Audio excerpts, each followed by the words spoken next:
السلام علیکم ورحمۃ اللہ وبرکاتہ۔ الحمدللہ رب العالمین، اللہم صلی علی محمد وعلی آل محمد۔ اکثر لوگ کہتے ہیں کہ سب بخار رہتا ہے، بڑی میڈیسن کھا لیتے ہیں، فرق نہیں پڑتا، کچھ وقت کے لیے فرق پڑتا ہے، پھر جسم کے اندر ہیٹ بخار رہتا ہے، تو اس کے لیے کوئی دعا، کوئی وظیفہ۔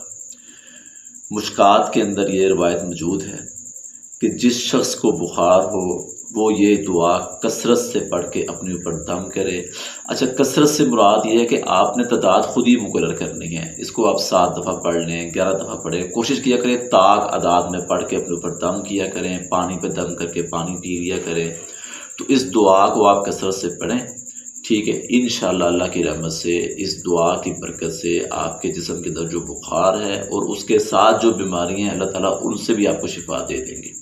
اور وہ دعا یہ ہے: بسم اللہ القبیر اعوذ باللہ العظیم من شر کل عرق نعار ومن شر حر النار۔ اس دعا کو پڑھ کے اپنے اوپر دم کریں، اللہ تعالیٰ انشاءاللہ آپ کو شفا عطا فرما دیں گے۔